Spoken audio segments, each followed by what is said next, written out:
everybody, I'm Joshua Orro, the Mustang Prince, and welcome to Mustang Prince Orro Reports.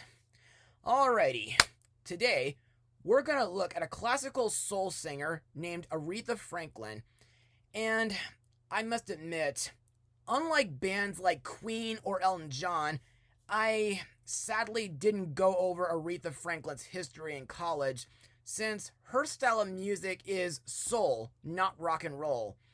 But anyway, for those who don't know, here's a little history lesson. Aretha Franklin is an American singer, songwriter, and pianist. Referred to as the Queen of Soul, Aretha is regarded as the most influential female vocalist of the 1960s.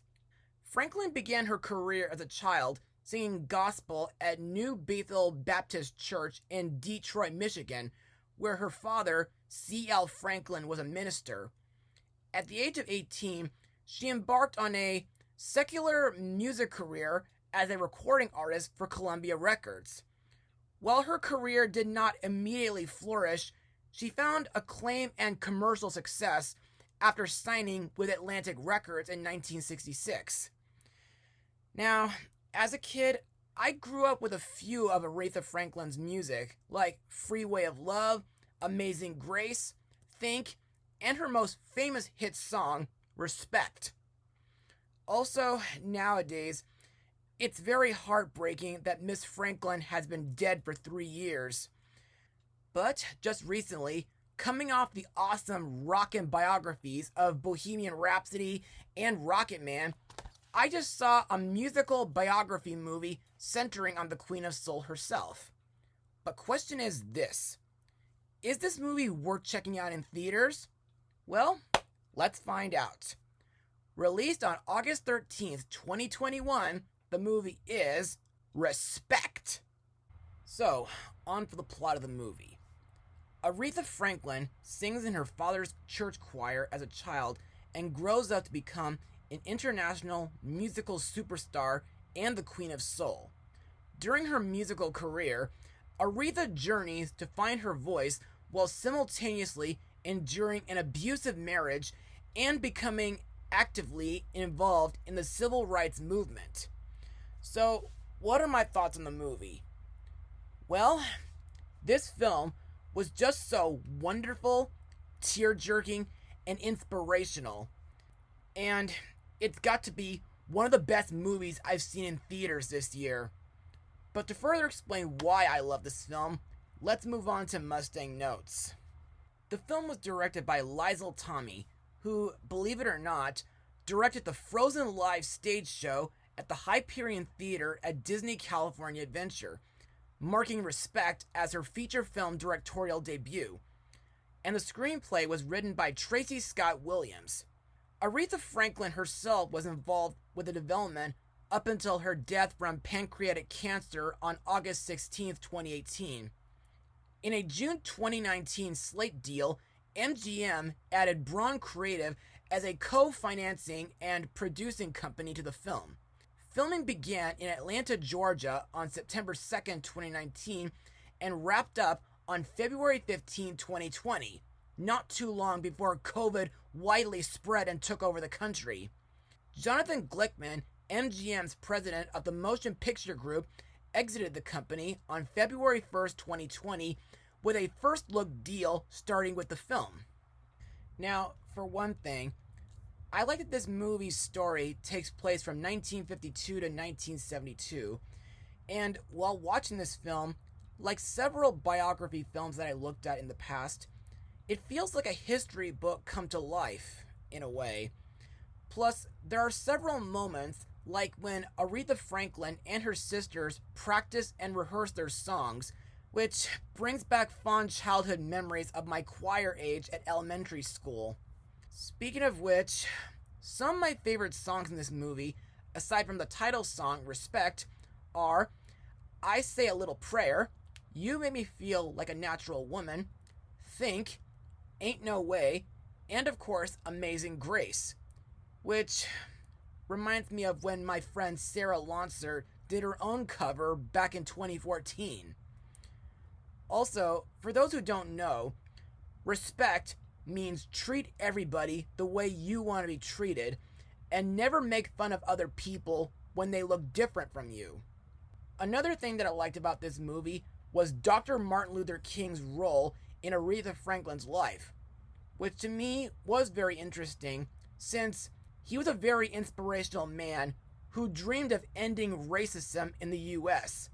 And every time he appeared, it brought back memories from the 2014 movie Selma. Also, I liked that during the end credits, it showed the real Aretha Franklin performing at the Kennedy Center in Washington, D.C. in 2015, where former U.S. President Barack Obama and his wife Michelle were attending.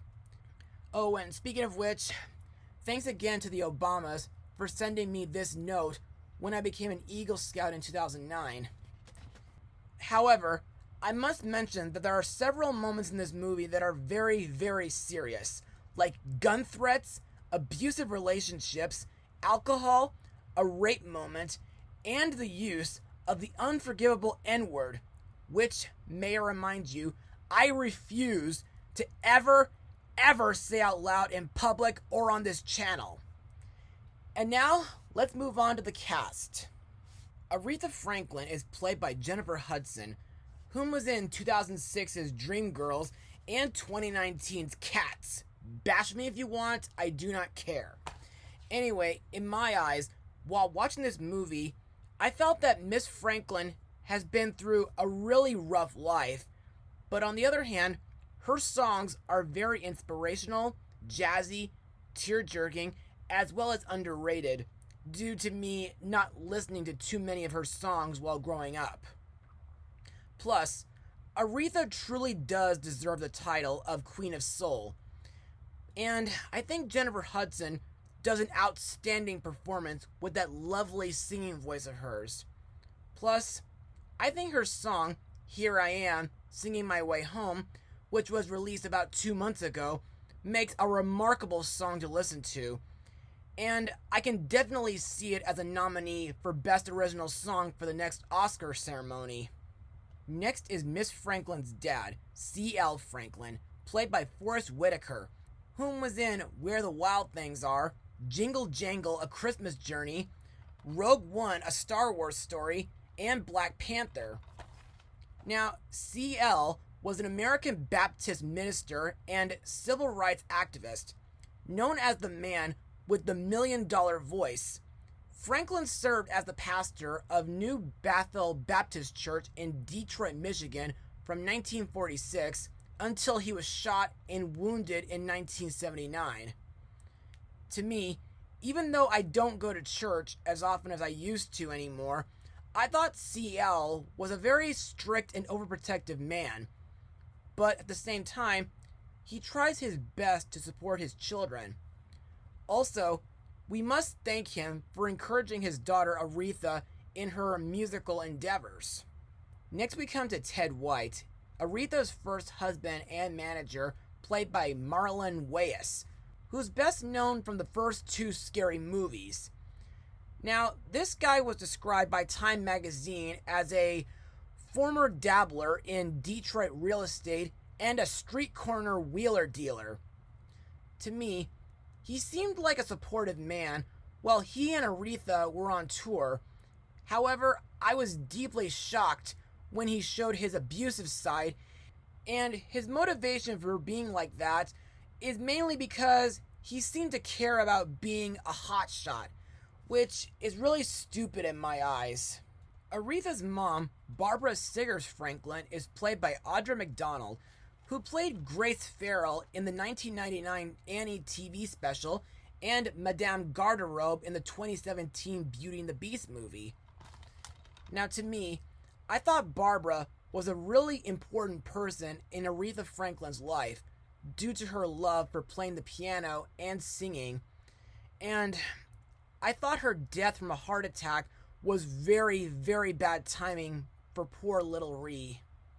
Next we come to Jerry Wexler, played by Mark Maron, whom was in D2 The Mighty Ducks and 2019's Joker. Wexler was a musical journalist turned musical producer and he was one of the main record industry players behind music from the 1950s through the 1980s. He coined the term rhythm and blues and was integral in signing and or producing many of the biggest acts of the time. Not just Aretha Franklin, but also Ray Charles, the Allman Brothers, Led Zeppelin, Dusty Springfield, and Bob Dylan. Wexler was inducted into the Rock and Roll Hall of Fame in 1987 and in 2017 to the National Rhythm and Blues Hall of Fame. Other actors in the film include Titus Burgess as James Cleveland, Tate Donovan as John Hammond, Mary J. Blige as Dinah Washington, and Gilbert Glenn Brown as Dr. Martin Luther King. And now let's move on to my final words. Overall, Respect is a really inspirational musical biography. The story is very well written. Liesl Tommy did great for her directorial debut. Jennifer Hudson does a beautiful job with her performance as Aretha Franklin. The other actors do a pretty good job too, and the songs are very jazzy and emotional. But keep in mind, this movie has several serious moments that can be very intense and shocking to some of you. So I wouldn't recommend this film for audiences under the age of 13. But for those of you who do love soul, go see this movie in theaters. And be sure to pay your respect to Aretha Franklin. Even though she is no longer with us anymore, we must do our best to keep her songs and her memory forever in our hearts. As for my rating, I give this movie a full rating of 100%. Well, that's all for now. Be sure to join me next time as we look at an early 90s documentary focusing on my childhood favorite author, Dr. Seuss. Mustang Power.